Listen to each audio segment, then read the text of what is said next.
live from our libraries. Um, Hi, guys, and welcome back to Reads Readers with your host Clint. I don't know what to say. I glanced down at Hope and my brain blanked for some reason. Um, and welcome to the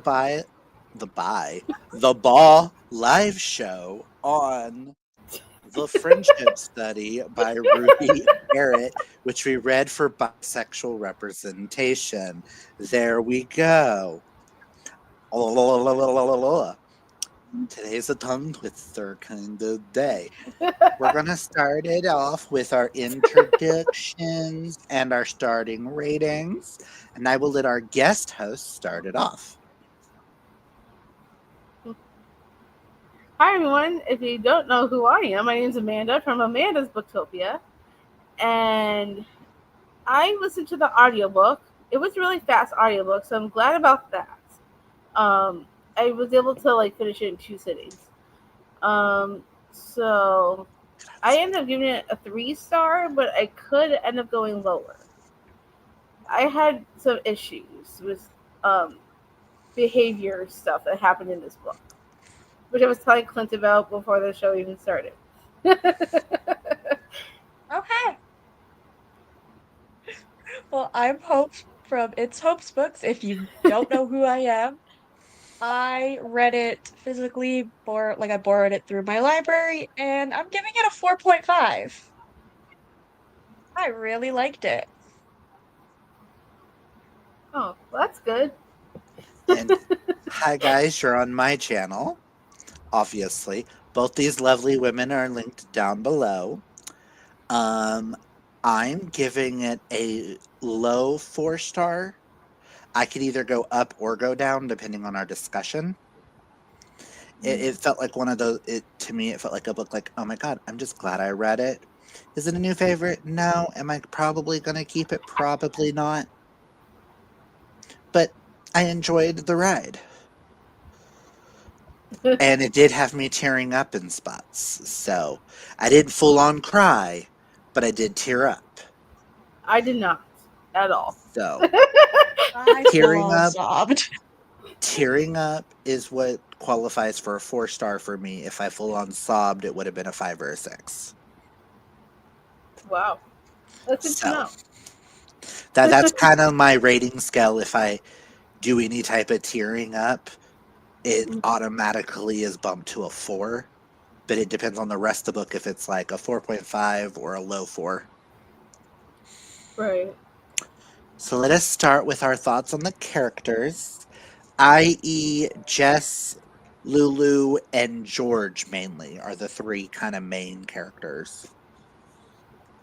Um, I actually really like George the most, mainly because he made so much sense with every time he said something, it was for a purpose. I felt, and everything just made sense when he was talking. Like everything he was Yes. saying to Lulu and what's his name? I always forget the main guy's name in Jess, this one. Yeah, him. Jess, Logan, Oh yeah, Jesse. That's it. Jesse Um, Logan. yeah. I just felt like George was wise and he knew what he was talking about. Unfortunately, my least favorite characters were the two main characters, like Lulu and Jesse. And I was not crazy about them. Can I just say one thing? How the fuck do you get Lulu out of Eloise? I was wondering the same thing. I get it. I You get get Lois. Lou. You get Lou from Louise, but Lulu, Yeah, like how? Lulu. I get it. I like it. It's cute. I mean, it's cute if the actual real name was not Eloise, and it made sense to the name. Like Yeah, I do get it. With her name being her real name being Eloise, it would make more sense if it was like Ellie. yeah, exactly. But Like, I at least it's a nickname where you can kind of see where it's mhm. coming from. I just didn't And think it fit her as a Yeah, character. I agree. She didn't feel like an Eloise, and she didn't feel like a Lulu. Yeah. She if So it, it I threw feel me like if her off. name was Ellie, it would have been better. Yes. But Hmm. any thoughts on characters, Hope? Seeing as you Everybody love just froze this. there for a second. Oh, can Yeah. are we unfroze now? Yes, yes, you're Okay. good now. Any thoughts I, on I, characters? well, I definitely relate a lot to Lulu in the anxious overthinking of how it's talked about how she might possibly have like ADHD, and I just see a lot of her personality in mine. So I think that's why I love Yeah. this book so much is Mhm. like I feel like I am her and she is me. So it's the most I've Yeah, related to a character in a book in a long time.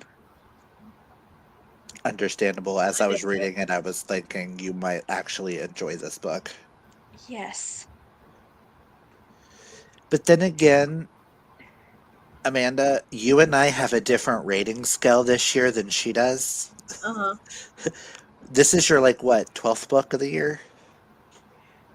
Something like it's like 10th or 12th or something like that. I haven't updated my spreadsheet yet. It's like I haven't read that much this year. So you don't really Life have has a been lot. lifing.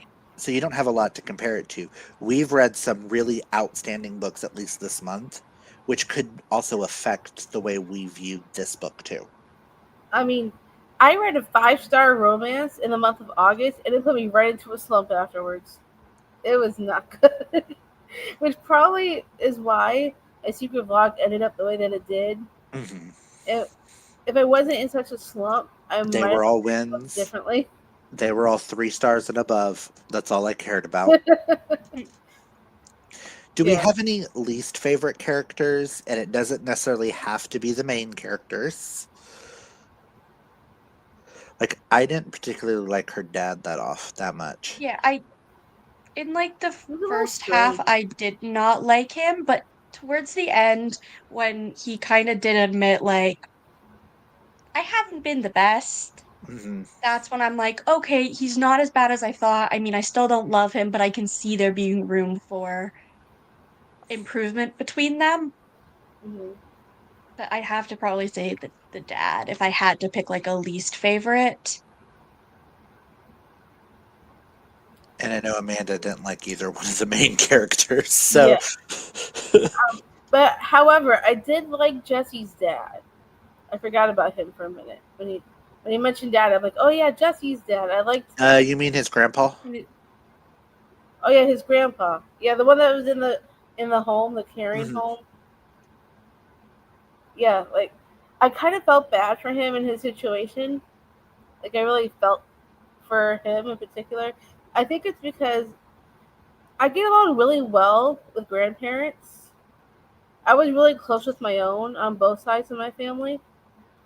So like I just really connected to him because of not because any of my grandparents were in that particular having that particular issue, but Hmm. because I kind of gravitate towards wanting to hang out with them and like I feel like they have more stories to tell. They have like so much wisdom and like all the things that they've done throughout their lives. I just feel like I connect with that, and I felt like that's why I really loved him so much, even though he didn't have a lot to say to Jesse because of his condition.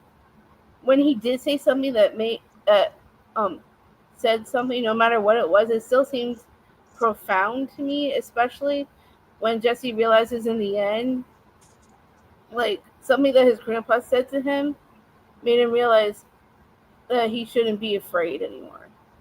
I Hmm. can't remember what it was that his grandpa said, but it wasn't really anything like that huge. But a few words makes a lot of difference, you know. So I kind of really connected with him. See, my only thing was if I hadn't read Abby Jimenez earlier this year, Hmm. in one of her books where she tackled a similar topic. Mm-hmm. Because isn't that I give ow, that 5 stars. isn't that the So you'll remember me. yes, ow, I should not have turned that way. I apologize if y'all hear me say ow a lot. My back hurts today. Mm. I It's woke I okay. I called in today Oh, because of back I feel issues. you. But if it wasn't for the Abby Jimenez, I might have connected with that storyline a little bit more in this. I Mm-hmm. just thought Abby did that kind of a storyline a lot better. Yeah, I But do. but I will say this isn't the worst book we've read this year for this book club. So What that is the worst? that still goes to January, in my opinion. Yeah. The Sammy Espinosa's Oh last yeah, I remember you told me Yeah. something. about that. No, That's definitely something thoughts later now. It's like I remember gushing about it in the live, and now I'm like, I barely remember anything that happened. But I I feel out like of this one won't be like that. So this that's one good. at least felt queer. Yes. Sammy Espinosa, yes, she kept mentioning her ex girlfriend, but did not feel queer. This still felt queer. Yes. This I didn't it was quite get. actually a part of the storyline a little bit. I mean, I know. I think it was Jesse that was bisexual, Hmm. but I mean, yeah, we see it from time to time, but it wasn't like prevalent in the story, if you know what I mean. Because yes, he would refer back to George at times, but I didn't feel like it was a huge part of the storyline.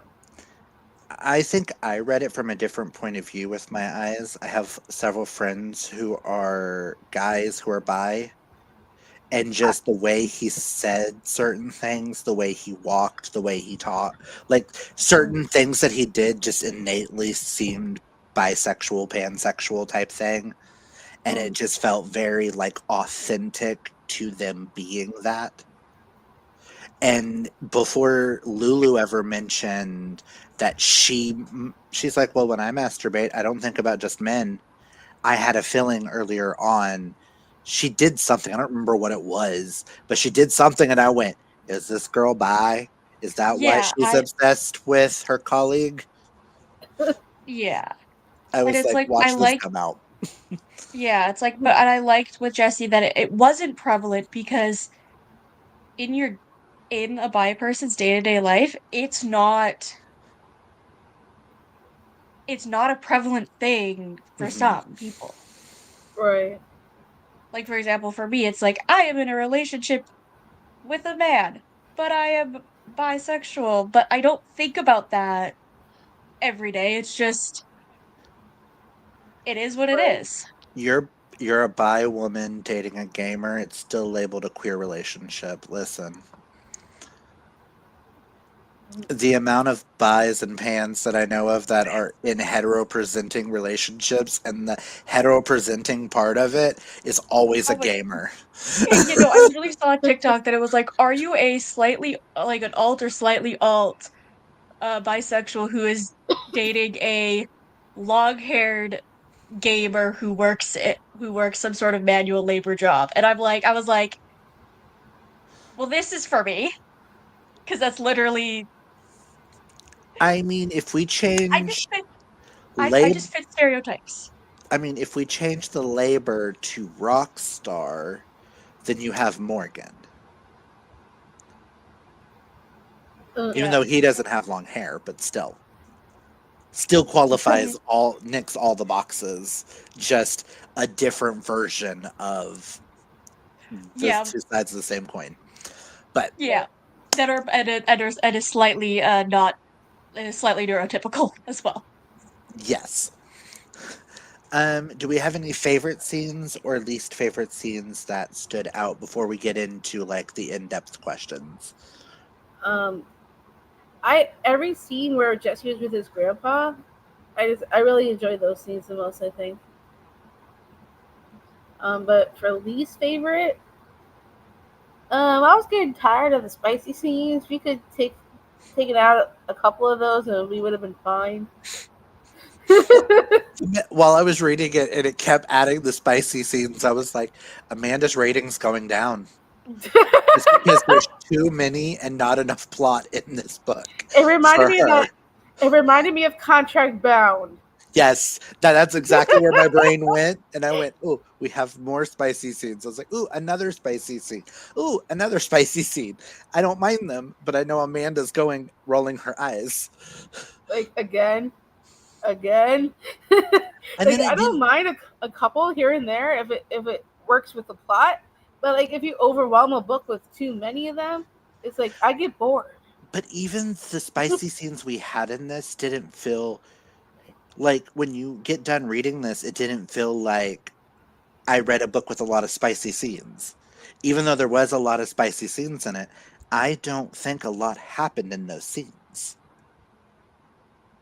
Like there wasn't like to Mm. me the spice in this very wasn't the best spice I've ever read. I've read some Right. spice where I can't forget the spice. If you hear background noises, my boyfriend just got home and he decided he is just sitting on the chair All right. right behind the computer. But You're talking about spicy scenes. but like even the spicy scenes in this were like, oh, that's all you're gonna give me? And then the next one will come in and I'm like, oh, that's it? You're not gonna experiment? You're not gonna have more fun with the spicy scene? I Okay, then mean, what if was you're the gonna point of throw adding in another more, spice? if What you're was gonna throw in all these spicy scenes, at least make it interesting. yes. I was like, I know we had one with toys, so that kind of made it interesting. But past that, all I know is they jacked off together and came on each other, and that was all I remember. I don't remember much about the rest of the spicy scenes. Same. I was so relieved um when George broke in on them that one time, and Hmm. I'm like, thank God we're breaking up.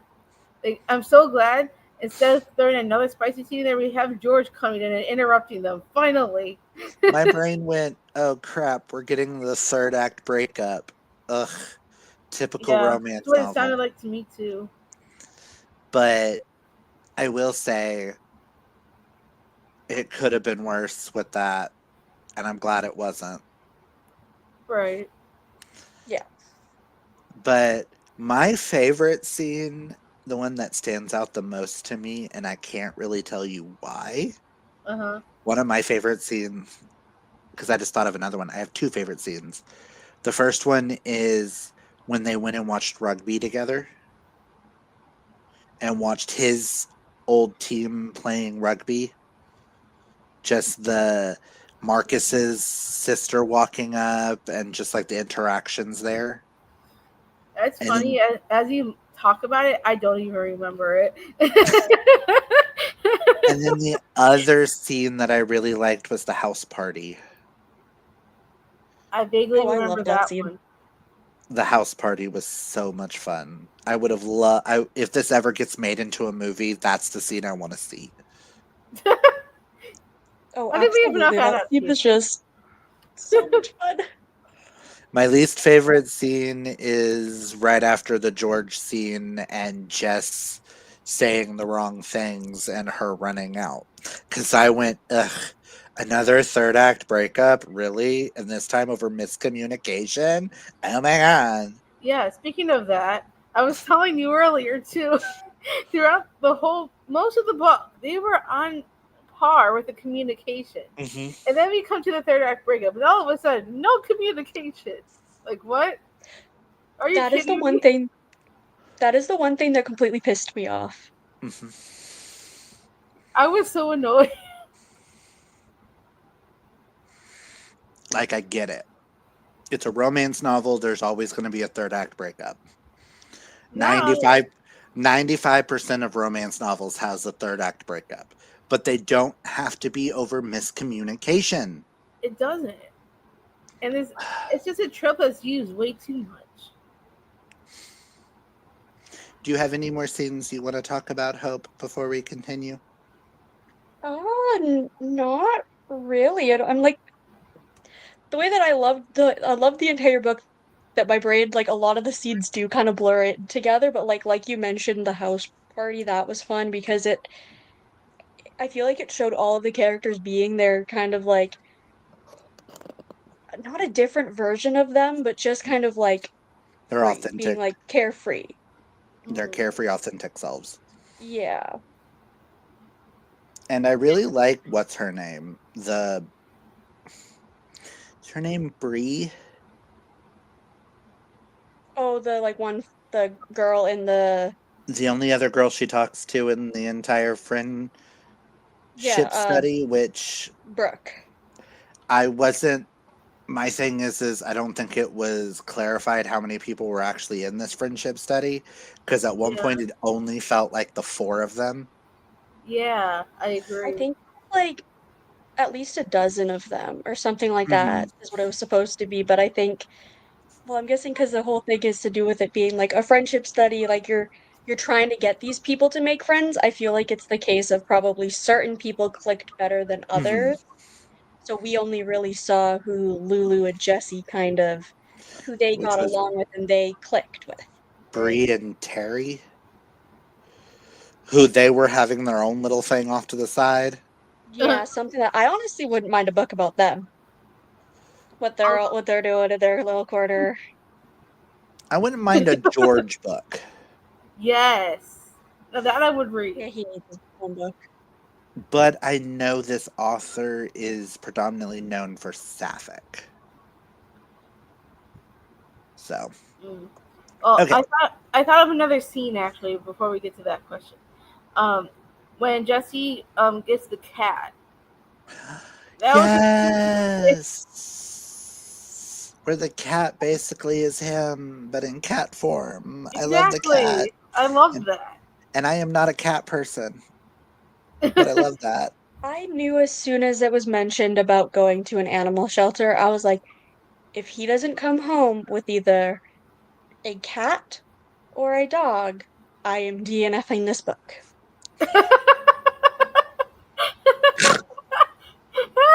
The fact that that is what solidified, nope, I'm DNFing.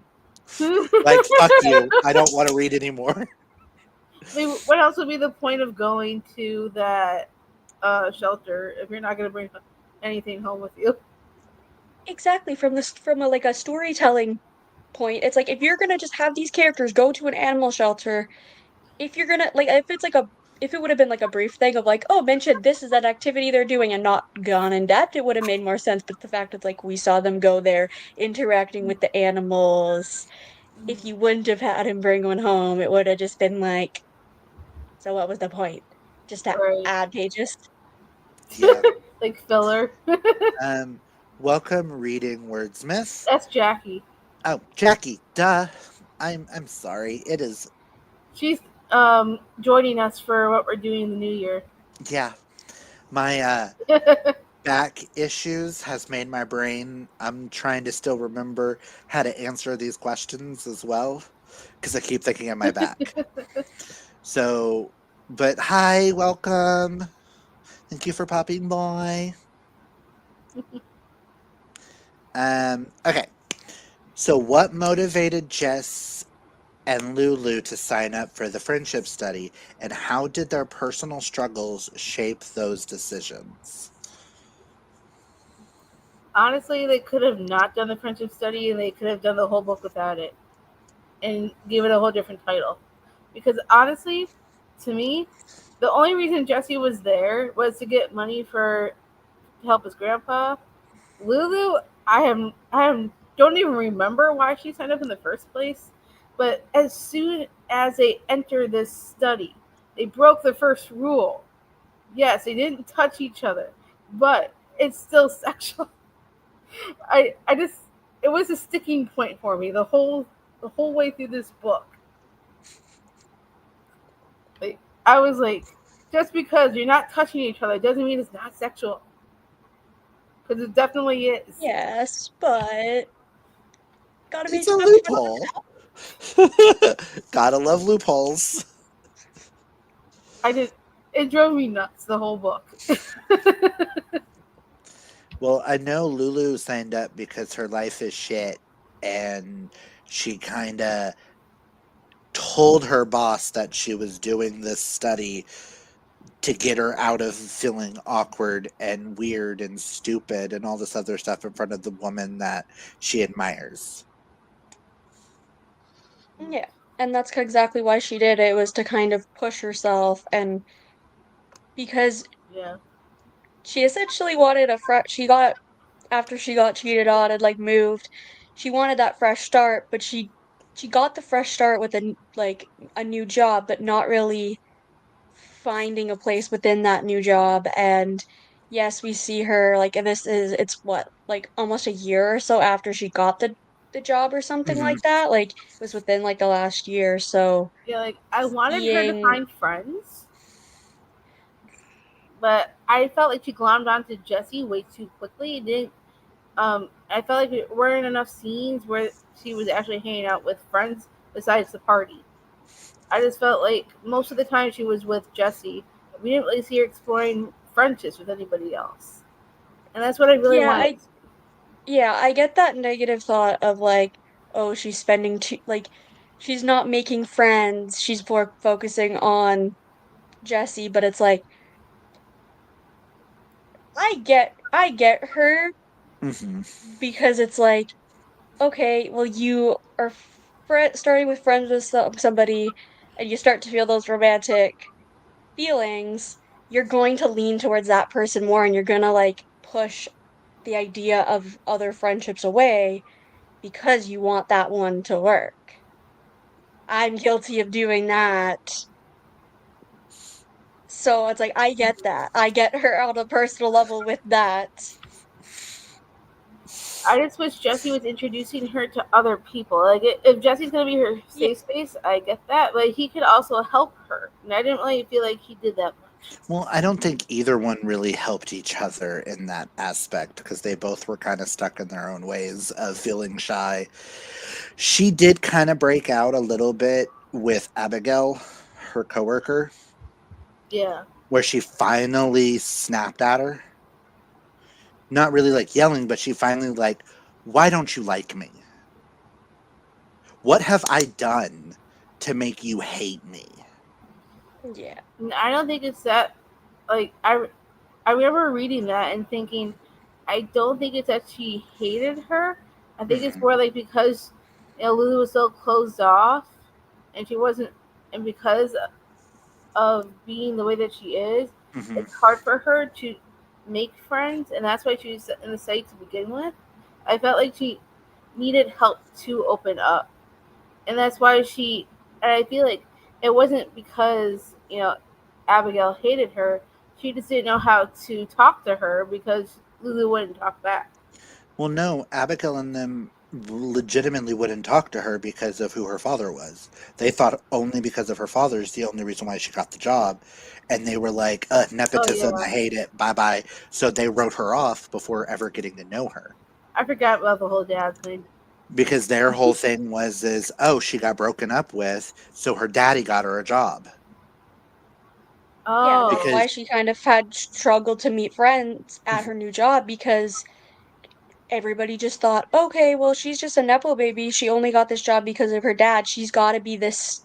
They probably had the assumption that because she's a Nepo baby, she's a stuck up mhm. bitch that just, what I want, I get, blah da da da da. When in reality, she's the exact opposite. She is closed off, anxious, nervous, just a fucking mess. Well, it doesn't help that So that doesn't the help. two Yeah, people yeah. that she trusted the most in the world outside of her parents, they fucked her Yeah. over. they fucked her over by cheating and going off. Her best friend, who was like a sister to her, slept with her man. And she wasn't sad about the fact that her and her boyfriend broke up. Mhm. It was more her and her best friend that she was more upset by. Yeah. And you could tell in her email response back to her going, "You're part of my past. And I hope you can respect that." Yeah, and you could even, there's Right. even the moment where Lulu kind of says, she's like, I don't know, there was something about but Nora was the friend's Mhm. name, I think. But she was even like, I don't know why me and Nora just clicked. We worked together and it was just we became immediate friends. And but now she's struggling because it shows that you just need to find that person that you just click with, that you are like Mhm. you have that connect that like instant connection which turns into this friendship, and it you kind of can't force that, because it's like if you force that friendship, it's gonna it's gonna eventually crumble and be toxic or anything like that. So I get that struggle of finding a friend, because Mhm. you can't just Mhm. instantly be friends with somebody. You have to both people have to work on it. And Yeah. then there's the whole friendships that you do click with, like she did with Nora, where you thought you found your person, and then they end up screwing you over and throwing you to the wayside. Yeah. Yep. I And we're moving I've on been from through that. that, so We're going to move on from that conversation Before we dive deep. before I I, dive too deep and start yelling about yeah. two particular people. Um, Yeah, I feel that. I feel that. so how did there their was. awkward Okay. So, how did their awkward blind date evolve into something deeper once they were paired in the study? I didn't think it went deeper until later in the book, Hmm. like because like I think when they first met, like they were the first people that like feel like she was stuck on Jesse because she was too afraid to talk to anybody else. So Yeah, she very much like when she went into the study and was she obviously didn't know anybody there, but she had met Jesse for that blind date. So it's kind yeah, of that, okay, I've interacted with you before. Yes, it wasn't I know you. Let me stick it Hmm. with wasn't you. positive, it wasn't negative. It was just an experience that you're gonna be drawn to the people, like a person that you know, even if it's vaguely in passing. Especially if you know them through someone you're now considering a friend, like George. Yeah. So, you're like, Mhm. So it's George like they isn't met crazy as because far as I know of. yeah, so yeah, she's like, okay, well, George says that Jesse is a good person, so I'm gonna go with that until I prove otherwise. That's what she Yeah, did versus everybody else in the room. Well, she's never interacted with them. One of them could be a serial killer for all she knows. that's true. So like I get that mindset. And so them kind of evolving that into like something deeper later in the story, it makes sense because it's like they get to know each other, they click right off the bat, and so it only makes sense. It's like just Hmm. follow life where it takes you, and that's what they did. Right. I feel like Yes, your it went rating's gonna against be going up. everybody's rules, but gotta have fun at some point. I feel like hope your rating's gonna go up after this. There's still the few flaws. I don't think I this is a book that when I finished it, I was like, okay, I want to give this a 5 star, but I know deep down I cannot. Mhm. It's one of those. So that's why I'm like 4.5 is like I As high but as it's you my can favorite go. book of the year so far because the only 5 star read I've had was a reread, which I don't count for favorites of the year, especially Right. if they've been favorites of the year in a previous year. Especially when you connect to a character that much, Mhm. like it's hard to like not separate yourself. So, the study forbids romance, as we're talking Here about we this. go. How did Jess and Lulu's creative loopholes affect the tension and stakes of their relationship? Do not ask me why I said it that way. I do not know. But I was already in the middle of it, so I had to finish the sentence like that. It's okay. I did not like the loopholes one bit. I didn't think they should have even done it in the first place. I I feel like loved if the you're I gonna love get the to loopholes. know loopholes. somebody, if you really want to get to know someone and really feel if there's something there, romantic or otherwise, take that stuff out of it completely and really focus on the relationship and getting to know that person. And Okay, then maybe do a couple of TV scenes at the end. Yeah. So, from a queer perspective, or from a gay man's perspective here, we usually screw on the first date because if they ain't good at that, then they ain't staying. That's sometimes like a rule for a lot of us is you've got to test the merchandise before you commit to it. I Like mean, test drive the truck before you buy it. And I've had similar situations as they have with the Mhm. whole doing that act side by side with the TV on, where we started out not touching and then both of us helping each other out. Uh, And I I'm mean, still friends with those people to this day. So it's like, those are just like, oh, it's just friends helping out friends. So I see it slightly different than you do. yeah, I definitely see it a bit more of how Clint does, of how it's like, well, Gotta it's test the merchandise. I I want to see them build that chemistry and really Hmm. get to that point. Like I want to but see I the feel like relationship with them, their evolve. chemistry, it was like the It, chemistry started off with that more like mhm, sexual chemistry and then went more to that romantic. mhm. Then the other way around, like, is a little bit more common in books. Me and Sterling, we started off with the sexual chemistry and turned into what we have now. So I'm like, for me, it's like, I'm like, well, their loophole, if it did boost the tension and stakes of the relationship because it's like, oh, well, they were doing what they weren't supposed to be like They hooking ended up up because they ended of up the touching each study, other but like it anyways. adds that flair and I like it. The only issue I had with the loophole is I don't think they should have left the living room. Yes, If they would have stayed I on the agree with that. couch, they would have just stayed on the couch side by side. It just made it as a release for each other. The minute they stepped into that bedroom and sat down on the bed, made it a little bit more intimate between the two of them. Yeah, it added that like, oh, instead of this is just for just just purely for fun, it was kind of, oh, Mhm. well, it's a little leaning more towards Mhm. romantic than fun. And so, I would have taken the cat and put the cat in the bedroom and shut the door and stayed on the couch yeah. instead of them going to the bedroom. That to me, they would have followed the loophole through and through Mhm. because they wouldn't have But seen it as a like intimate setting.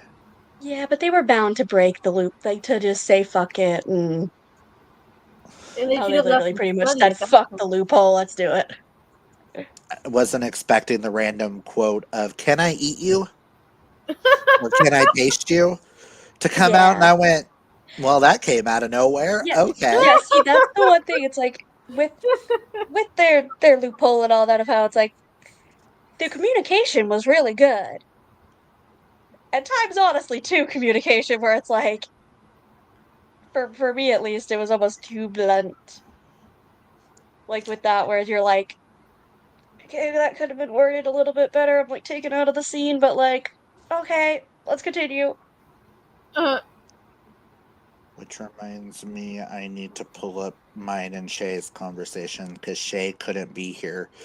So she sent me her thoughts on both books so that I could talk about them. So I'll have those for later. oh, did she read Blood of Hercules too? Yes. Nice. She texted me. She's like, when you finish Blood of Hercules, text me so I can tell you who's the hoe.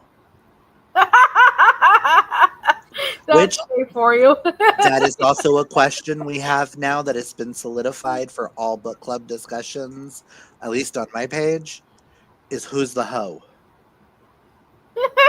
And for Ball, it's also on a scale of 1 to Felix. Where would you rate for those who have read. Except I don't get that reference. I need to fucking read that book so I get the pedestal, like I get the pedestal, but I'm also like I don't simultaneously.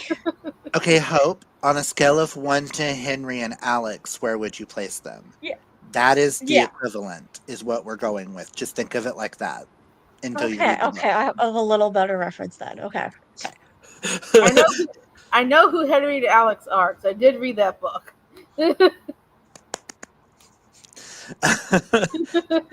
If you didn't, we would both look at you and be like, "Why are you here? Go read it. Yeah, Come back." just that.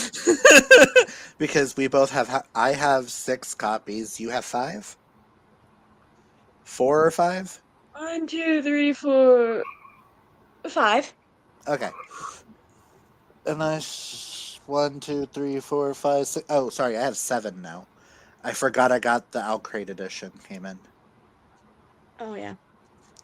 So George sets them up and runs the study. Was his actions justified, or did his actions create unnecessary conflict? um, Him setting I, them up was great because friends, kind of friend setting up friend with a different friend. I love that. And mm, him running the study, it did kind of create it didn't I wouldn't say it would create an unnecessary conflict. I would say it just added an extra element that you're kind of like, oh, he really has almost a stake in this relationship, in this friendship, because mm, it's kind of somewhere in the middle where it's not justified, but it's not unnecessary conflict. It's he set them up not knowing that they both would take part in the study. Mm-hmm. He did not influence them to take this study. It would be unnecessary conflict if he set them up and then also told them both to sign up and was like, "Oh my god, you should do this. It'll be so much fun." Da da da da. After setting them up to get them both to do it, but he didn't really. Yes, he told each of them about it, but he didn't mm. push them to. I will say, I think he wanted them. Sorry, go ahead. looking at it from a gay guy's perspective here, George, I know plenty of gay men that would do this. This is setting their friends up and telling them they can't do something because they know for a fact if you tell them they can't do it, it's going to cause them to do it because you really want them both to get out of their shell. And in a lot of gay men's heads is one way to break your mental status, one way to clear your mind, start over fresh, is hooking up. A lot of people use hookups to get themselves out of a slump of some kind of emotions. It'll either cause them to get really happy or they'll finally break down afterwards. I Yeah, know I I've think used it like that that. happened to me. So in my head, I saw it as George had already set up all these rules and then was like, hey, you should totally do this. I'm not going to tell you have to, but I'm going to suggest it in a way where I think you're gonna. You go, you go, you go. Yeah, but like, And if you don't hook up with you two, maybe you'll hook up with someone in it and it'll loosen you up and I can get some other things out of you to like fix your problems. I think he was yeah, trying he to set was them trying up to to be a good be. friend. Sorry. Oh, I was just saying. I think he was trying to set them up to be friends and not more than that. And I think they took that and ran with it. Like I don't think that George thought it become a thing. Mhm. I think he was just hoping they would be really good friends for each other. I don't know. The whole his reaction at when he caught them was like, "Well, I knew this was going to happen, but this can't Yeah, happen for my study." He's like he. It felt like I think he saw the chemistry coming. yeah. It was the catch-22 in his head where he's like, "Oh, yay, my friends are together. Oh shit, my dad is shit. ruined. Oh my god, my entire career is writing on this. Fuck, fuck, fuck, fuck, fuck. What did Yeah, I do? What did I do? What did I do?" Kind of mental status because I saw that but in like his wheels a turning. then Right. simultaneously, when I think it was when Jesse was talking to the therapist, and he was one of them talking to the therapist, and she got told, and she's like, oh, yeah, we fully expected participants to enter a sexual relationship with each other after being told not to, because that's how the human mind works. If you're told not to do something, you're more than likely to do it. Yep. Yeah. So they So did that shit on purpose. they did that shit on purpose. And also, I'm the same way. If someone tells me not to do something, I'm going to do it. And also the other way around. Someone tells me to do something, I'm going to do the opposite. Yup. My Yep. my whole thing is, you tell me I can't do something that's all I want to do, and then or you tell me that you don't see me being capable of doing this. I'm gonna prove your ass wrong, and I'm gonna do it. I may hurt myself, but I'm gonna fucking do it, prove you wrong, and then I'm gonna go relax and yell at myself because I did something that hurt myself. But I'm that person. So speaking of pain, how did Jesse's chronic pain and Lulu's academic stress shape their sympathy for each other and their journey? When you said that. And the journey. $1 million. Um, $1 million. Um, I will say I really liked the representation of the chronic pain.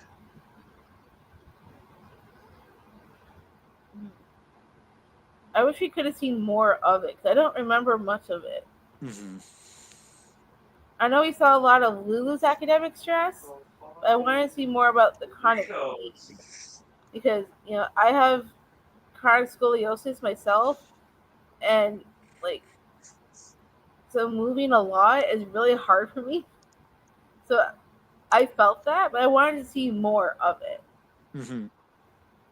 I agree. I wanted Yeah. to see him use the cane a little bit more, Yeah, But just I so do that. like that they at least mentioned him using it the once. I think it was the once. I remember 2 times vividly. Okay. I was like, I can't, my brain couldn't remember if it was like, I knew it was one, at least once, but it's one or two times The that he May used it. the first time was when he first went to the friendship study, and she noticed the cane, and she's like, you didn't have that on the date. What happened?" And then mm, later on in the book, he has the cane at another one of their events. Yeah. I would have liked to see it a little more. I also would have liked, like, I don't know, like, just you seeing it affect his life a little bit more.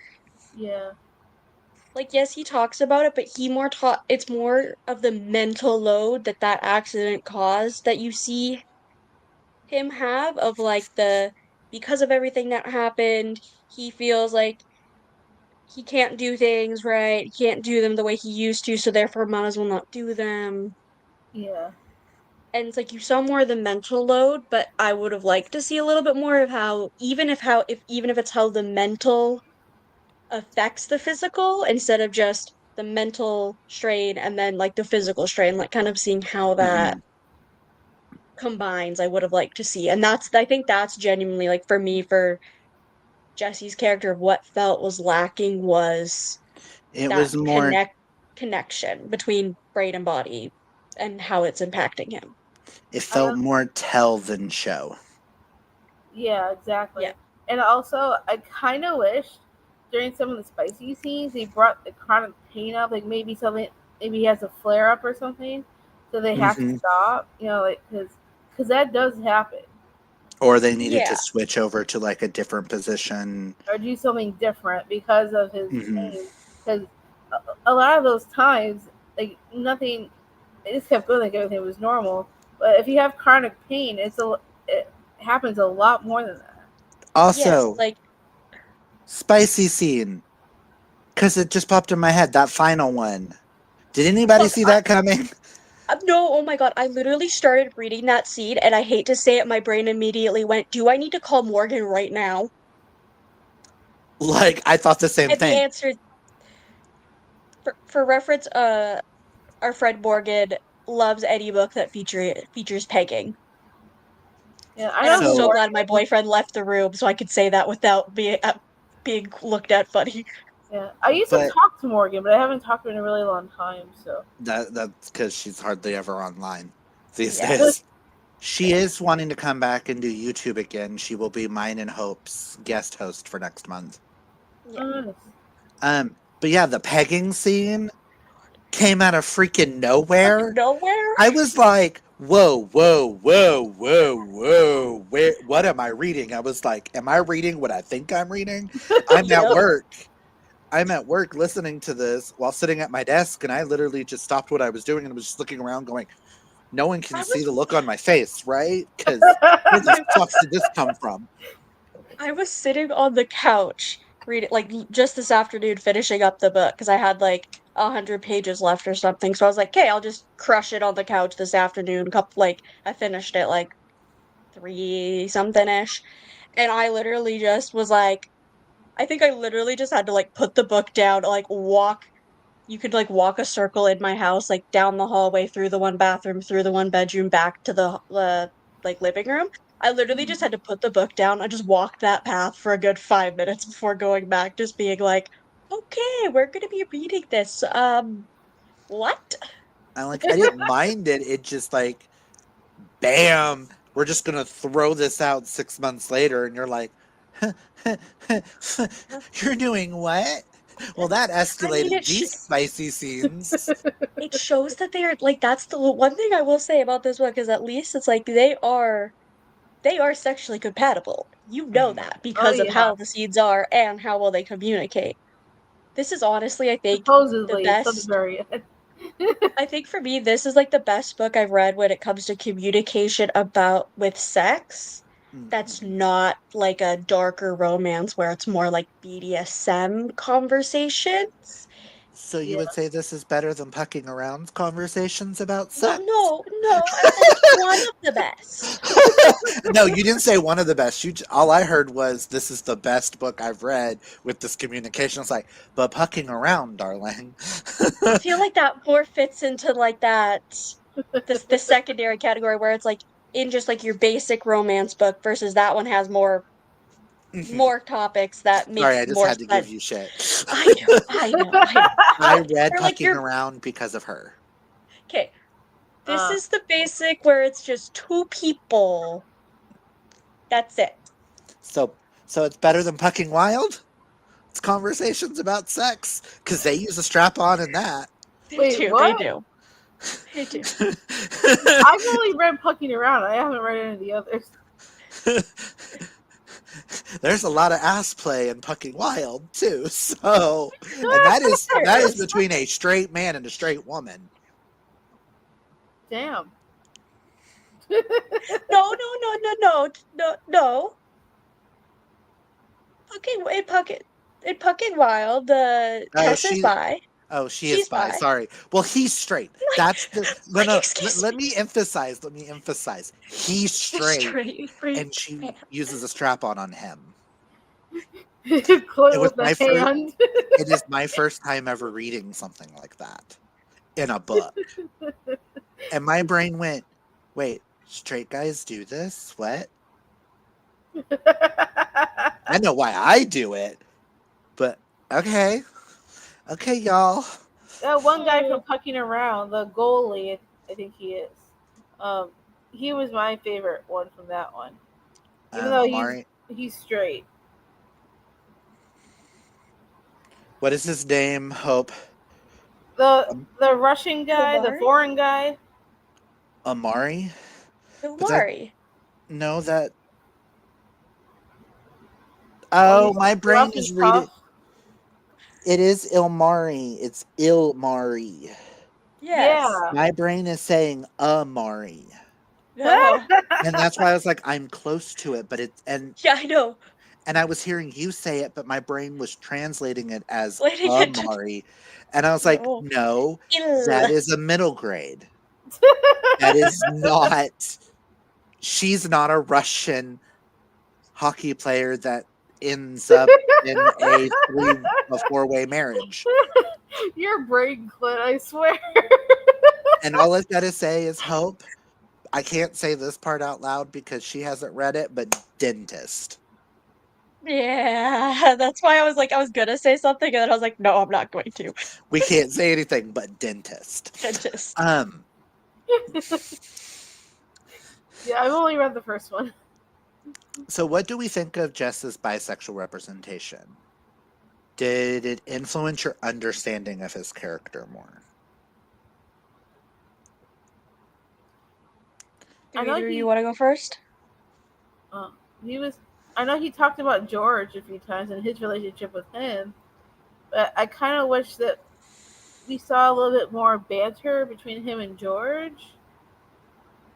I know we see it sometimes, but I kind of wanted to see it more, especially Yeah, when he has that talk with them when he busts in before they're about to get intimate. Like, I kind of wanted to see you know, I kind of wanted to see that relationship, I wanted George to ask who was evolve better, somewhere. me or her. yeah, something like that. But I kind of off with that. It's like you really only see Jesse and George's banter kind of at the very beginning when he's kind of like barges in is like okay, yep, I'm setting you up on this blind date, yada yada yada, all that, and then kind of how they kind of have a little moment where they later in the book where you kind of see it a little bit more.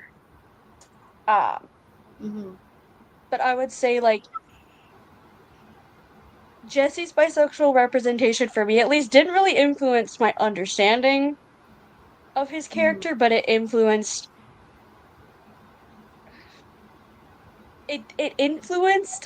the understanding of his character, but it didn't simultaneously. It was just a fact that he briefly mentions every so often that it's like, yes, it's part of his life, but it's not like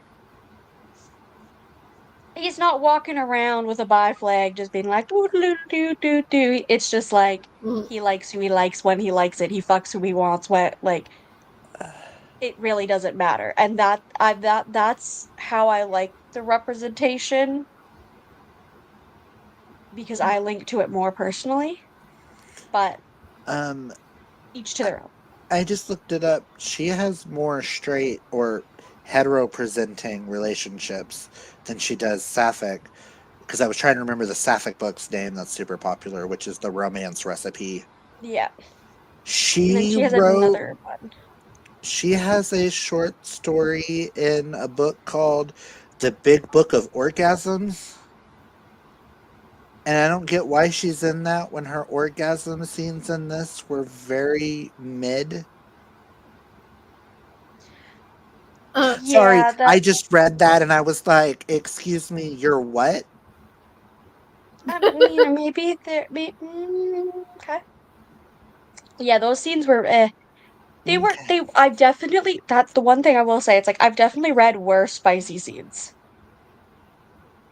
I've read better, but I've definitely read worse. This is like Sammy Espinoza. Um, I'm glad I did not read that book then. I'm still pissed off that I made that my first book of the year. I swear to God, our first book for next year, if it does the same. if it does the same, you're not allowed to pick January's books. I will pick January's books for 2027 if that's the case. Wait, what book is it that we have placed for that? Hold on. I'm like, I don't even know where my phone went. Oh, wait, that one's a hockey one. That one should be Oh, okay. that one. Yeah, oh yeah, yeah, that one. It's trans and hockey. Listen. That one I might buy myself a physical copy of. I I need to haven't go visited it find this yet. other book and send it to you, Clint, because I remember seeing a giveaway about a horror book where the characters were trans. I need to go find that one again because I think Is it the it is was it the it was a giveaway. manhunt? I don't think so. There was a giveaway for this horror book, and it said both characters were trans, both main characters.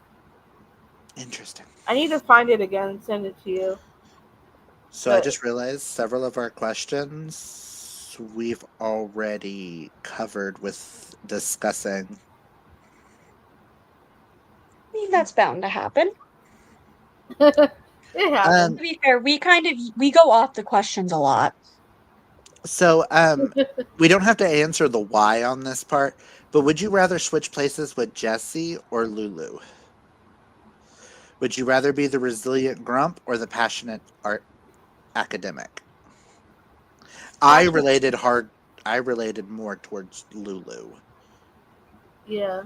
I do too because no, I definitely because even though I hate school, I love it I love the more like academic part and like the learning and constantly developing stuff, like ideas. Like I literally just finished school and I'm already like, should I take more schooling? No, take a break. I know I'm not going to. I'm put it this way, I'm not going to until at least my student loans are paid off, which are gonna take at a minimum 5 years. Because I owe like almost $12,000 This is in one student of loans. our. Oh, by the way, we're in our fun questions. By the way, Oh, I kind of guessed that. But I would say the passionate academic because that's kind of more my personality, and I'm not. I don't have the ability to be grumpy. okay. This other fun question, I thought was super fun. If this was adapted into a film or series, who would you cast as Jesse, Lulu, and George? I know she's too old, but I pictured Lulu, don't ask me why, but a smarter version of Anna Faris. I actually was thinking Sydney Sweeney. See, I could see Sydney Sweeney. Yes. I was thinking of Anna Faris in my head because every time she was clumsy and would fall, I was thinking of like Kristen Stewart and Anna Faris in their whole how clumsy they can be. But I could see Sydney Sweeney doing that really well. Yeah. Hmm. George, I see as oh god, oh god, Kian Longsdale. For some reason, Yeah. I kept Well, picturing Kian Longsdale. Um, in the Love Simon movie, he's the one he ends up Okay. with. Yeah. I've Yeah. never Okay. seen this movie. I was like, who are you talking about? And then I'm like, yeah. Okay. Yeah. He's in Flash. Yeah. I now know who you're talking about. But at first I was like, huh? And then you Well, I'm said, trying to help yeah. Amanda. I I've can't never think of seen any. that What either. else is good? But I didn't. if not him, the guy who plays John Ambrose in the second of the To All the Boys I Loved Before. I haven't seen Those were that. the two guys. Those are the two Oh, guys that popped in my head. Um, I, I haven't seen any of those, so I wouldn't know who that is. But I mean, maybe actually for George, possibly. I don't know if he'd be the right age or not. I can't Who? remember how old he is, but for some reason I was thinking Frankie Muniz. I could see that. yeah. I could see that. Um, hold on, let me I'm trying to share. figure out who would be a good Jesse. This is Kian.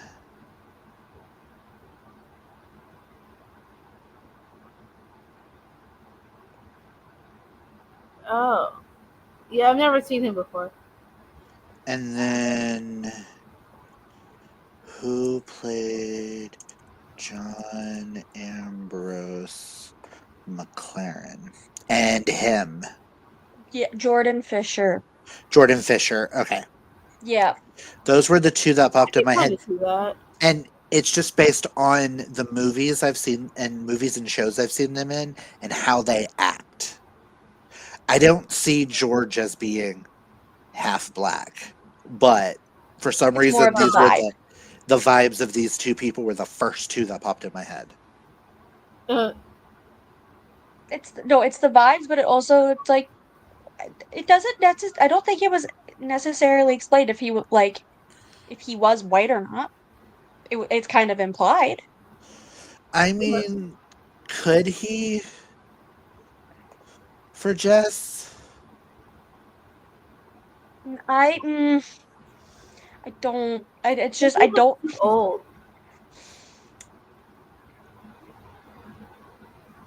No, I know who should play George. Oh God, what's his name? Oh God, oh God.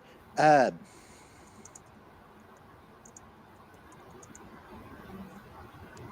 what's his name? What's his name? Him? Him. No. Uh-uh. He seems too I get the vibe, but I nerdy. don't. It could just be because I think he's cute. So I just feel like he's too nerdy to be Jess. And Jess not isn't Jess, really not Jess. No, just George. George. George, not Jess. George. I picture George slightly older than that. Well, yeah, Not by much, but It could also be I'm just addicted to what's his name, Conan or Conan oh Gray's yeah, music videos right now. yeah, understandable. I am too. Oh fuck, I'm like trying to think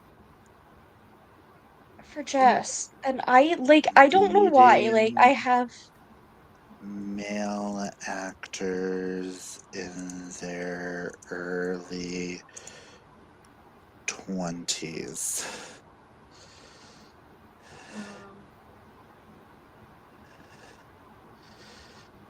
No, we're not casting Tom Holland. no.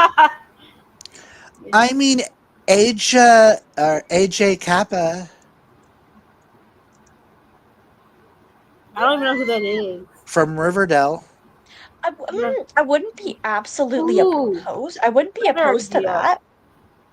Cole Sprouse would make him a brunette. No, no, no, no, no. Him. I see it, but I don't. I see it just because he's hot. That I'm is with, I'm with Hope on this one though. Dylan O'Brien. It's like I see it, Um, but it's like the Found it. Hold on. Took me a while to find that horror book with the trans kids, but hold on. the way that I'm over here, like in a separate tab, also kind of trying to look. what about Taryn? Um, no, I think he's a little too old.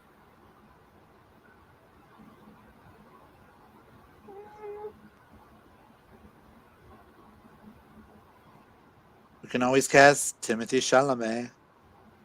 No. Absolutely not. I need someone a little bit more rugged. I know that's what I'm struggling with. I'm kind of like, oh well, Oh, he's too much of a douchebag. I was about to say Dave Franco if he was slightly younger, but his yeah, characters tend to be a lot more of a douchebag. yeah. Is he the son of James Franco? He's the brother of James Franco. Oh, never mind. For some reason I thought I knew the last name sounded familiar. All the actors I'm thinking of are too old. How old is Frankie Muniz, by the way? Ew. I mean, even he could play George. He's from Love Mm, Victor. I don't even know who that is. Actually, he could probably play if you buff him up a little bit. He would be a good Jess if you buff him up just a tad bit because he plays a yeah, bisexual character really well. Or if what's his name was younger, he'd be perfect. Um, the guy who played Jess in Gilmore Girls. I know he's too old now. Oh yes, If he was him, like the same age as what he was in Gilmore Girls, he would have been perfect. him, Milo Ventimiglia. Yeah, Milo Ventimiglia. Um, um, or if he was a little bit younger, either him or his love interest on 911. Him Ooh, or I can see Eddie. that. yeah. I hate to say it. I was kind of like, I'm not. I haven't really watched 911, but I've seen commercials, and I'm like, yeah, I see that. I see that very much, just a little bit younger. Actually, I think he's Oliver Stark. I think is the best one we've chosen so far. Yes, like Yeah, he looks I like, could see yeah, that. he's probably like, how old is he? Sometimes they have older people playing younger people. I know, that's what I'm thinking. I'm like, if he's like He's only 34. 34, yeah, he's not He's that like, almost because our these he's almost characters are our meant to age. be into their mid to late 20s. Yeah, he looks like he could be in his 20s. Yeah, Yeah. like, yeah, I'd say he's probably the best, because also it's like, So we have yeah, I Yeah. so we have him,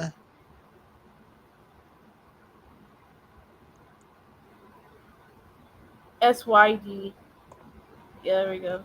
yeah. her And he would be as perfect for I mean, Lulu. I hate to say it, even though the two people we picked, she's I the wasn't same even looking age. at the cover, but they kind of matches. She's the same Yeah, age as Kind her of that's matches too. the exactly vibe. what I thought of her. Yeah, But Lulu's supposed to be 27 in the book. And she's exactly 27. She's the same age. So the only I was one perfect when it came to that, Cassie. the only one we would need to solidify is George. How could we find out the age of Frankie Muniz? Because I don't remember how old he is. absolutely, we can do that. Muniz. There you go. He's like, Oh, he's 39. 39. I- So But he looks older than that. yeah, my brain would have said like, if I had to guess, I would have been like 41, 42. Like that's what I would have guessed. Like, he looks a couple years older. yeah, it's someone with Gay. a similar face. Give me options. Matt Bomer. Too old. Just because I think he's hot. Wait, hold up. Go up a little bit for a sec. A little bit more. I know he's a little bit too old, probably, but Cheyenne Jackson. Oh yeah, he's too old. Because isn't But he? I can see his face in like a younger body.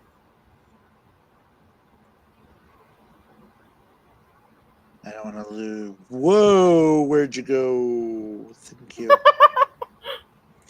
He is 50. Wow. Too old. Yeah, definitely Yeah, too old. that's definitely. How old is George in the book? I don't remember if they said. George is around the same age as them. Okay. Yeah. I mean, someone like, no, he's a little too more manly acting. Wait, hold on. That's- Adamo Ruggiero. How old is he? Who? Adamo. He was in Degrassi. Degrassi. Yeah.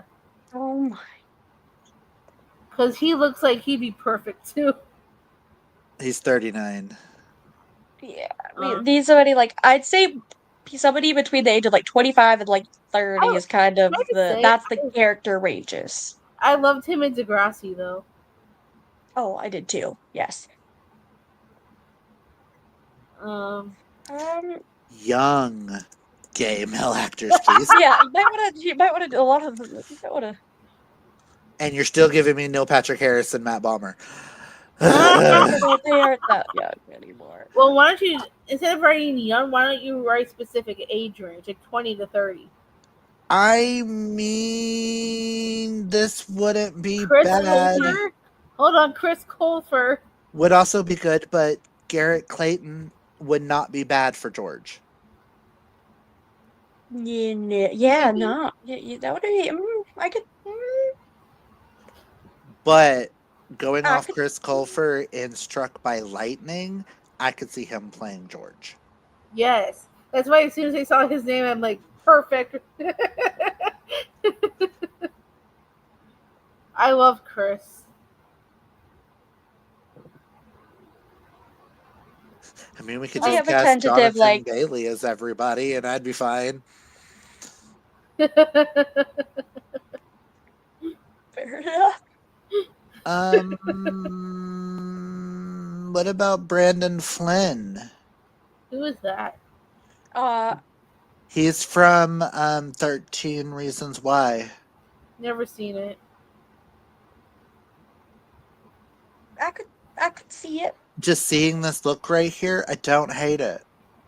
I know Ray read that book, but and I think he's seen the show, but I haven't. I'm not allowed to watch the show. Why? Yeah, no, no, One of my no, triggers no, happens at no, least in no, season 2. no. I've seen season 1. I was told specifically to stop watching the show because one of my major triggers is something that happened to me Uh huh. Oh, you happens know. in the Oh, show to the gay guy absolutely not, absolutely do not, absolutely do not, with Yeah. absolutely do not, baseball absolutely bats. do not, absolutely do not, Like absolutely do not. Ray told me Ray read the book, and he told me it's dark. Oh, the show, you see her slit her wrists in a bathtub. Well, don't tell me that. I haven't even read it Yeah. yet. But that's the Hmm. whole, like, that's at the very beginning. Oh Yeah, that's wow. what sets That's off the the whole story premise is of the story premise is that is yeah, Oh. them she kills receiving the herself and I 13 it's don't know much tapes. about it. And the people that caused her to do it each have their own individual tape. Uh, now now it is it fucked up now I kind of want to rewatch 13 Reasons Why, but I'm not in the right mental state to, but But I I'm like think Brandon eh. Flynn would be a perfect George if we have Oliver Stark as Jesse. I'm trying to Yeah, picture yes. people Yes. with the other actors as well, not just for the right. character. Yeah, I could I see can see them it. two dating more than like him with like Kian or him with one of the others that Yeah, we I you saw. don't could know who Brandon yeah. Flynn is because I've never seen it. But when I saw Chris Colfer come up on that list, I'm like, he'd be good too. I mean, I could still see Chris Colfer for it too. Yeah. I can see a lot of different As long as yeah. it's a gay actor playing it, I don't care. Yeah. So, did anything in this book shock you minus the pecking scene? Mm, Because that right there is like what my answer is for this is just the pecking scene. yeah. Well, nothing particularly shocked me, but there was one thing I was surprised. It wasn't as shocking, but more like surprising. If that makes any sense. But I'm glad that it happened this way with the interview when she decides not to go through with possibly going for Mm-hmm. going for that job at the end. But then they end up telling her they weren't going to pick her anyway. I felt that was I was glad to see that someone, because a lot of the times in books when they go for interviews they always get the job. Mm-hmm. So I thought Yeah. it was surprising but realistic that she Well, didn't get it. she wasn't going to get it because she told her that she wouldn't have accepted it. Yeah. I kind of wanted her to like at least try for the job, like, Mm-hmm. and But she then just like didn't have want her not something get it else because handed of to her her again. own merits. Is it okay, the one thing that shocked me about this book as soon as I as like because I'm surprised that the grandpa lived, like survived to the end of the book. Hello, I kept waiting for him to die. Every time you have I an was older I too. was character, fully every time you have expecting an him to die. every I time was you have an fully older like character getting like ready that, to cry at the end if that actually happened. And so like that it shocked me. I was like, wait, did Grandpa survive? Like Grandpa survived? Is They didn't say so anything about him in the end, that I but I recall. mean, as of the So end of the book, his status we would say is alive because there's nothing that says any otherwise, and that's shocking because usually with grandparents it's hmm like, yeah, especially oh, if they're part in of the that. plot. Yeah, which they're is at that stage where it's like he doesn't really remember it. He's at that stage Sammy where it's like he Espinoza. it it it also reminded me a little bit of "Say You'll Remember Me" with Hmm the mom, the like kind of like with the grandpa in this book. The mom and "Say You'll Remember Me," she's Yes, still alive at the end of the book. which shocked the hell out of me. To I be know, me perfectly too. honest, I shocked the hell totally out of didn't me. see that coming, and yeah, I'm because like, I honestly was expecting I was expecting something like it's like the third act breakup type thing. mm, Instead of it being miscommunication, it was gonna be something like, oh, his grandfather dies, so he just pulls away from her, Hmm. and then like I was expecting something like that. So Right. it just Same. being miscommunication. I mean, still what hated, but I was Uh, expecting it to be more of like miscommunication and a third act breakup because of grief. right. But it's like, Like nope, So, Grandpa's that I still would alive. have understood. Yeah, that's so what I was more expecting. I was waiting for something like that to happen. I'm so glad it didn't. I was just thinking, like, I was like, until this question popped up, I was like, I didn't think about it. And I'm like, wait, no, that shocked me. Like, how is he alive? mhm, Because you don't see that very often in books where they're still You alive at the don't. end. you 'Cause- really Especially when don't. it's the trope of like grandparent raises grandchild as My that thing, parent. my thing is the cat and the grandparent both living to the end and both having the disabilities and mental disorders that they have right now. right. That's what shocked me is even the cat survived. Yeah. Like it just makes me think about the Notebook and how I sobbed at the end of the Notebook. That movie breaks me every time with I the read the two book of them before I crawling watched the in. movie, and every single time, like I think about what happens at the end of that. Like I will never read the book because of that movie. If I read the book, it's an amazing book, though. I won't read the book because I know how much that book will break me. Like I was like full on sobbing at the end, but like Have it's you such ever seen The Notebook? a good and sweet way at the same time, but it's so sad. Do you mind if we spoil it? Go for it. I probably heard all the spoilers at some point. The fact of him crawling in that bed with her and them dying Yes, together at the same time, holding hands. While she had dementia and she forgot him, so the entire movie and book is him reading her entire their life together like her entire to life her. story, even before he came into the picture. Hmm. Like she wrote it all down before she got Aw. dementia So he reads it to her every day. because she forgets Aw. everything every day. So And he at reads it the back to her.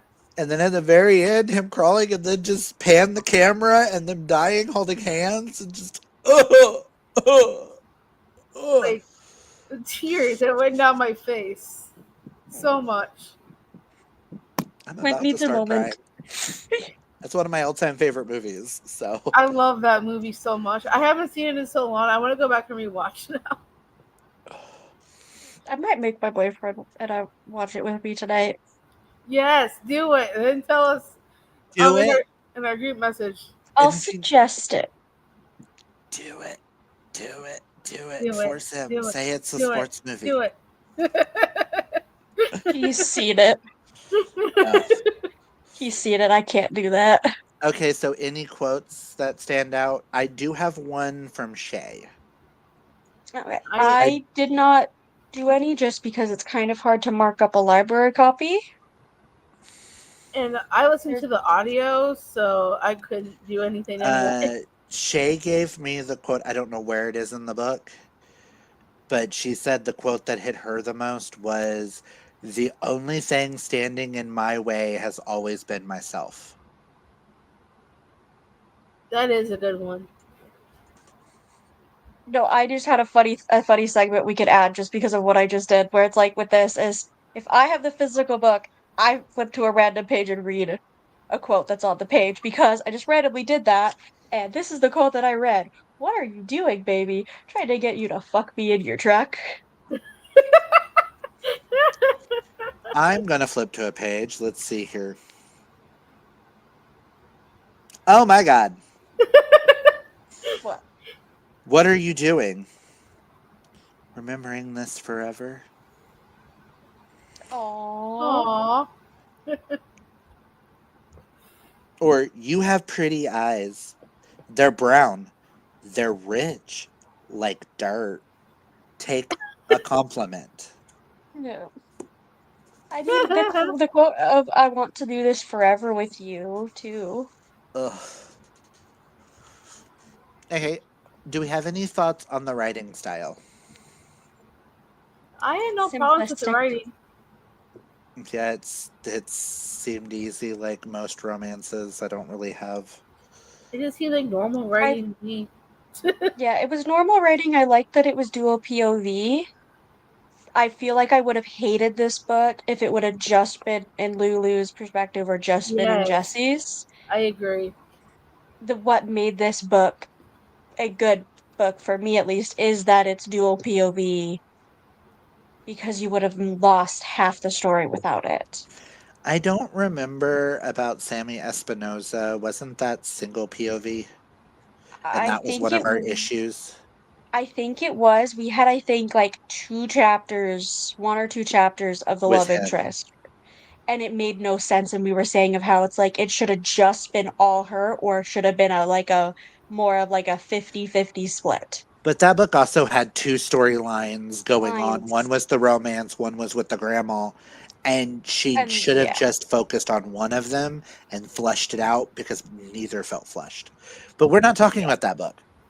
Um, Well, even it's though I'm just the one all that the keeps bringing it storylines up. combined.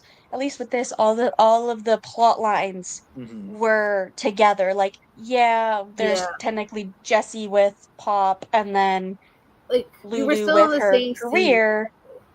But yeah, but they blended well because it felt like real Yeah, life of how each person is having their individual things within this friendship, but you're combining it. yeah, I Um, agree. does this book remind you of any others?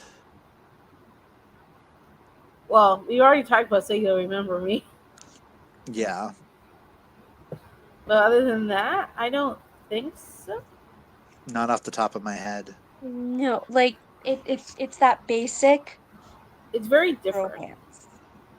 But it's the basic romance, but it's also different, but then it's the same as other things. It's so hard to like. Mhm.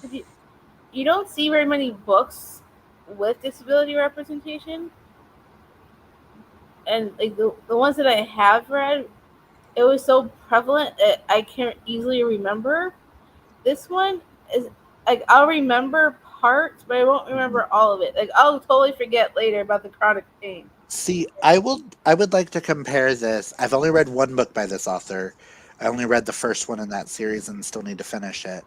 But I want to compare this a little bit to Chloe Lease in the sense of like the Bergman brothers. I only read the first one, Mm-hmm. and I'm comparing it where Chloe did it so much better with the disability representation Mm-hmm. and actually made it up. Like if you're going to mention that in it, it needs to be a little bit more prevalent, not just thrown here and there.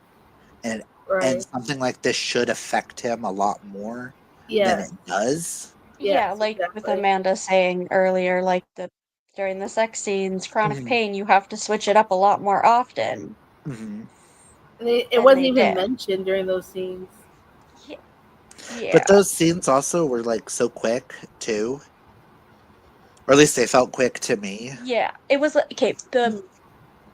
foreplay was fleshed out, and then it was like We did the once deed. it got once it got to like actually like oh well we're fucking it kind of like half a page end. Mhm. Like a series, I think that does disability representation the best, in my opinion, is Curse so Dark and Lonely by Bridget Kemmerer, Yes.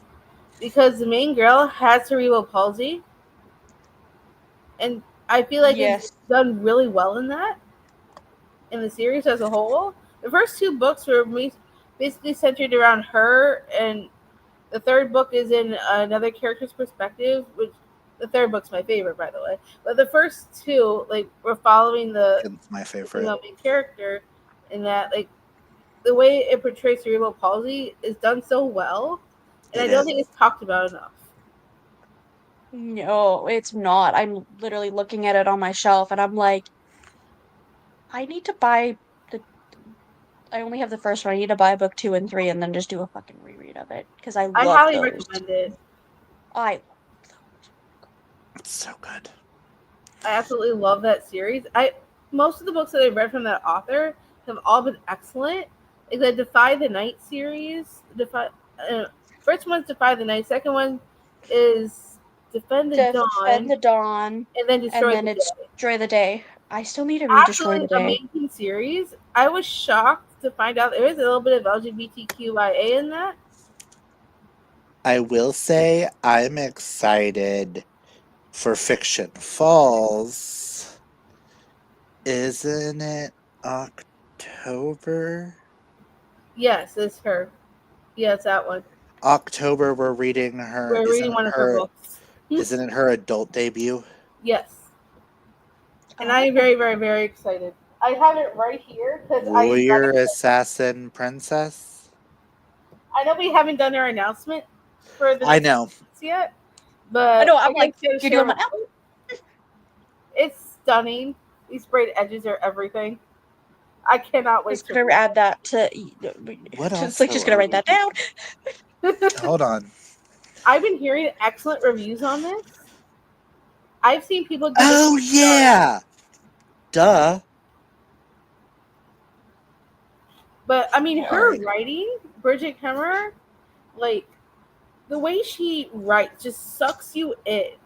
Even I with the think disability yes. representation in her Curse of Dark and Lonely series.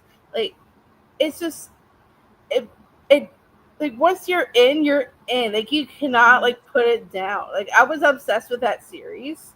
It's The way that I'm YA, but literally now debating reading A Curse of Dark and Lonely. yes, do it. I highly, highly Like recommend. I need to finish my current. I currently have a fantasy book started, and my brain can only do one fantasy at a time. But Well, I'm like, after once I that, finish my I current recommend. fantasy, go into kind of a more comfort read, maybe that might get me out of my I will slump. say And maybe you can read this with us in October. Hope that you will like our November pick. Oh, I feel like you told me like like a little while ago about what it was. Emily Rath. North is Yes, Night. I like when we were talking about Nobody's Warrior. here anyway, so. Yeah, I was like Warrior Assassin Princess. I was like, what the fuck else are we reading? What's the other one? Oh my god, I I know. can't remember. So I had to Yeah, grab the thing, and I was like, you you oh told me this duh. back in I think you told me this back in February when I bought the book. You're like, if you don't read it before then, we're reading it in November, and I was like, okay, I'll just wait till then. Yeah, because it's one of those of Well, she's you the can read reason. with us then too.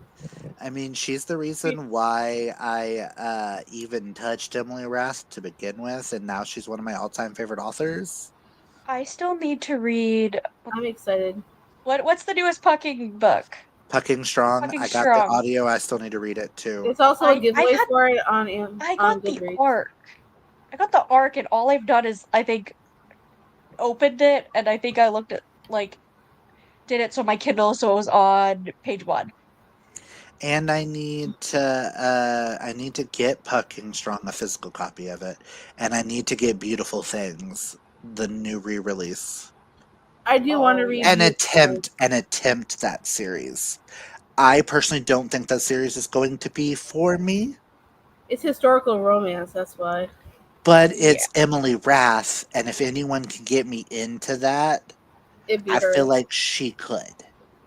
And then Right. the other one she has is an Omega verse, and I don't do Omega verse, but I'm willing to try hers. I Right. think out of the two that those two, I'm more into the Omegaverse. Hmm. I mean, I'm not really into Omegaverse books, but I see out of the two things, might lead more towards that because I used to read Omegaverse fan fiction and I liked it. I mean, So her historical romance though is why choose. So yeah, I feel like I'm going to get what I like in an historical movie. I will get in that, which is the tension, yeah, the the I do want to um. try it. He the touched my pining. leg, the pining, the ooh. He showed his ankle, ooh type thing. Okay, I'm pretty sure I know Amanda's answer to this. Would you reread this? Yeah, probably not. And I'm a probably not as well. I'm a maybe. It might go in the unhaul pile. And if I was closer, I'd be like, you could just send it to me, but not shipping. It's like I might as well buy the book from Amazon. I mean, if Um, you liked it enough. I might. would you read another book by this author? I say yes. I'm saying yes. I I absolutely would. Honestly, almost I almost put one of her books on our list for next year. I wouldn't say no, but like maybe, like possibly a maybe, because maybe one of her other books would be better. I want to read her sapphic book because I want to know what she would do with a sapphic relationship. She did playing with toys and pegging really well in this, so I think she'd be really well with a sapphic sex scene. Also, back to the quote, I totally forgot what the like beginning thing is for all of us who have been told we're too much, and for the ones who love us, who took one look and thought, if that's too much, I want more.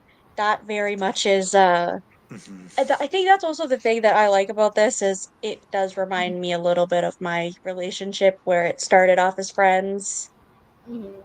and then we even kind of had the thing where it was kind of gonna go more and then didn't and then did. Hmm. Hmm. So that I think that's also why for some reason this year we've been reading books where there's some sort of element that reminds me of my relationship. And it's not that and it's literally just falling in the lap of ending up like that. I'm just now realizing because there's like two or three other books where there's one element that's really strong that links to that. Hmm. Wow, my brain went kind of blank on some of our choices. Like, what did we read this year? Wow, only like two are standing out as like To be faves fair, of the I only year. remember what three of them are. I was looking at my spreadsheet because I finished this, so I opened it so I could add it, and I saw that we read Drag to the Wedding, and I was like, "What the fuck is that?" Yeah, that one was one that I still own, but probably will Yeah. eventually And for me, it unhaul. doesn't help. I didn't read two of them. I think I didn't read February's, and I didn't read April's, just April because was love. life. Yeah, April was Love and Disasters because it was only me and Jasmine on the screen. Yeah, because I didn't like the audiobook and I didn't have access to the physical book or Hmm. the ebook. So I was like, I just could not get into the audiobook. I think I listened to like one chapter and I was But like, "Eh." but you were here for Sammy Espinoza. You were I was here for Prospects. press- No, you I read read, it, but you weren't here for the but you live did. show. No, for the prospects, I read it. I didn't finish it. I still haven't finished it. I Mm. got like halfway through. Drag to the Wedding. It was Drew was supposed to be here, and Drew Through here, didn't read it. didn't. Um, Mistakes were made. Mistakes were We read, made. Yeah, and Pole and pole Position. You were position. here. Yeah, I do want to yeah. check out Mistakes Were Made at some point. I just never got to it. I'm excited for the rest of the year's picks because we got to announce that next month. Yeah, we gotta announce ours too. Oh, Because yeah. October, Jess from Honest Fiction is joining us. I got to double check with her. Really? Yeah, Oh wow, that's she's reading exciting. the paranormal one with us. Cool. I'll have to Would come check it out. Would Like, you recommend this book to others? Probably not. I mean, it depends on the audience. If I feel like this person might like it, I might tell them that they might. If it's I wouldn't already recommend to like normally though. if it's already on the radar, I would say go ahead check it out, but like borrow it if you can. Yeah. Mm. And Hope is Do talking. you, yes. Yeah, sorry, I'm being asked about supper. Ah, Being asked Would how hungry I am. And it's I, I like, I I still want gotta food. finish mine. I gotta depends. Is finish he my serving food. you a plate of fries? Dog fucking crying again. Maybe. Fuck's I wish. In the nicest way possible. Okay, I don't want my I don't You don't For want ketchup fries, on your fries? yes, Okay. yes, yes. Yeah, like how do I word that with it makes sense to people that don't know I that? just got the image. I can't eat fries without some kind of dipping sauce. Oh, you're talking about poutine. No, if I can't, I don't think I'm allowed. Sorry. I cannot explain the reference to you with a straight face. Ew. Sorry, I We'll got do an it after image live. of ketchup. Ugh. Okay, moving on. On a scale of 1 to Felix or Alex and Henry, how would y'all rate Jesse? um, 4, I'd, yeah, I'd put him like a little bit below halfway. 3.5, maybe close, somewhere around there. Okay, so now we're going to get to Shay's comments. Was anyone Be a hoe? interesting. She says Jesse's the hoe because he won't get out of his own way. Uh She huh. said she feels like Lulu Yeah. tried, but he didn't. He continued to socially handicap himself. And then she was like, and why was Lulu so judgy when Jessie walked into the study like she owned it? Rude. So those were her thoughts. I Okay. love Shay's comments. I would say no. Really nobody was a hoe besides kind of. Mhm. I definitely get Shay's thoughts. I definitely can see that. I'd say he has hoish tendencies, Yes. where it's like, yeah, he did kind of No, essentially socially handicap himself of like be like you know making it who's so the he hoe? cannot make friends. Who? Brian and Nora. They're the hoes. They're the fuck. Yeah, they're literally the fucking hoes. Um, I have no thoughts on that, so I'll leave you guys. is there any lingering thoughts on the book that we haven't discussed? Um, I I don't think remember anything I else. feel like we've been discussing this book for like an hour and 40 minutes. I feel like we got all the thoughts out. That's what I thought. Yeah, I think so Feel like too. we got all the thoughts out. Would you label this good representation of queer literature? It's okay. I mean, I don't think it's it's good. I don't think it's good or bad. I think it's think bad. Yeah, it's a mid. yeah. It's a meh. It's a mess. Yeah. I wouldn't toot it. I wouldn't boot it. It's a meh. She's she's the author's Canadian. Yeah, I didn't fucking know that. I told you that. I told you that she You was a expect Canadian bisexual. do She you was you. do you expect me to remember that shit? I went, oh my god, that actually makes me kind of more excited because she's bisexual herself. So I went, at least I know the representation will be at least good. It won't be Sammy Espinoza. After Sammy Espinoza, this is the one that I was the most worried about. Because I was like, I swear to God, I get another Sammy Espinoza moment, I'm going to throw the book across the room. I know that feeling. I threw a book across the room last year. Listen, I threw one Well, across the not room literally. earlier this year on live with you. I threw Lady of Darkness across the room Oh yeah, that's right. during our live show. So did anybody's rating change? No, but I'm still at the 4.5. I kind I'm of explained my few reasons of why it can't be the Yeah. 5. I think I'm sticking with my 3. I think I'm gonna go down to a 3.5. Because it was on that teetering edge of a 4. Like if I would give it, it would have been my original rating would have been a 3.75, but I don't give those. Right. So I think I'm gonna stick with a 3.5, but I'll rate it up to a 4 on Goodreads. Okay. Makes sense. Hmm. So this was so much fun.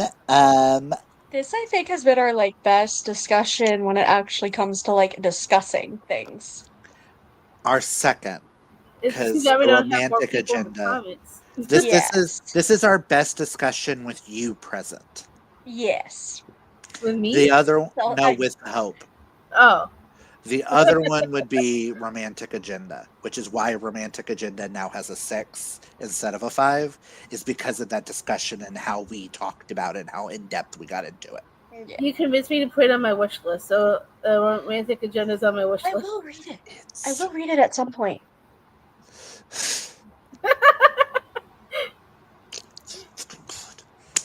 um, so I hope thank you. We want to say thank you to Amanda for joining us. Thanks for having me. This was fun. You can catch me and Amanda tomorrow on my channel Yeah. discussing the ball pick of the month You mean Fiction Falls? for Yeah, Because you just said Bob Pick of the Month. Fiction Falls we're pick doing of the now. month is Blood and Hercules. We'll be talking about that tomorrow with Louise from Foxes and Fairy Tales. Foxes of Fairy. I always get it backwards. So I'm like, is it fairy tales and foxes or foxes and fairy tales? I always get it backwards. The dyslexia. And I hope you guys join me and Hope throughout the entire month of September. I don't know if we're gonna do any like live shows throughout it. Our readathons for Ba is very like open ended and just for fun. It really, yeah. I think we might try to do at least one thing a sprints, Hmm. but I also start a new job at the middle of September, so which was not planned when we planned this. So now I'm like, oh, I have to do a readathon and I have to Starting start a a new job. job because I have to give my official notice to my current job on Monday. Well, as long Like, as you read the group book, that's all that matters. yeah, that's the main thing. I have a couple books on my shelf that I've been meaning to read, so I'll just probably put them on a pile somewhere and be like, hey, if I want to read books, here's some. Y'all see my TBR for next month? I still gotta film mine. Do you see my TBR for next month? Put it this way, my goal is to at least read the group book and one other book. If I can do that, I'm calling the readathon a win. It's fine. I'm gonna read enough for both me and Hope. Exactly. It looks Exactly. like. I mean, look at that list. But I hope you guys join us next month. We are reading You Don't Have a Shot by Raquel Marie, which is like YA Bend It Like Beckham, but more gay. I do like that movie. So we are reading for Sapphic September, and I know Morgan, our gal Morgan, will be joining us for the live show on the 27th.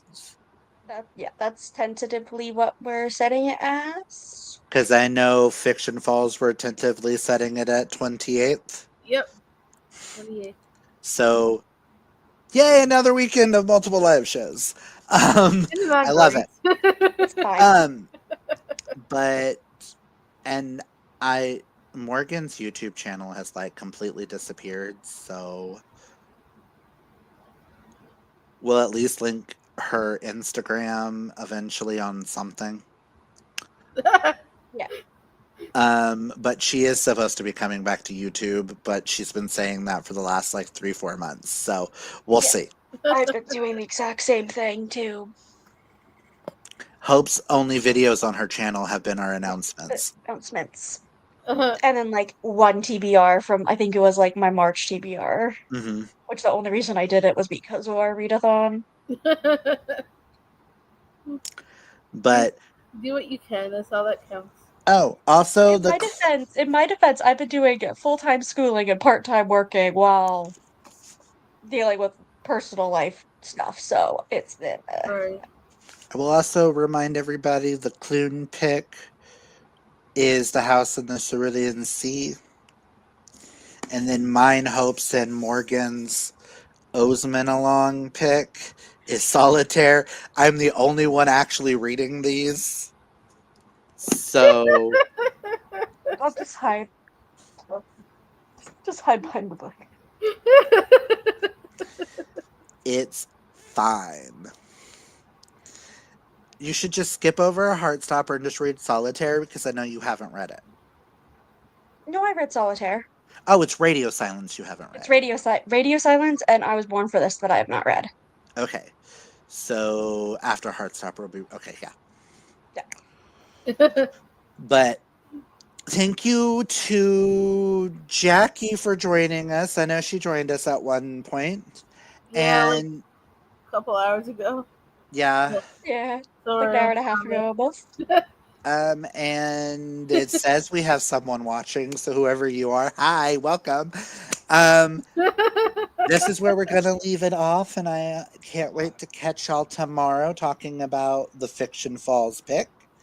And then if you need reading sprints of any kind, I will be doing reading sprints on my channel on Sunday, And I starting will at be there. and Amanda will be there. Amanda's with me all weekend.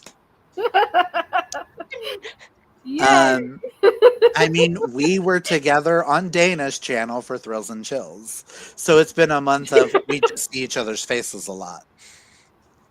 Nothing wrong with that. I mean, we are hosting Fiction Falls Readathon right now too, so. Yep. And it's almost at an end. Now, if I finish anything else for this readathon, we shall see. Um, Fair enough. I did start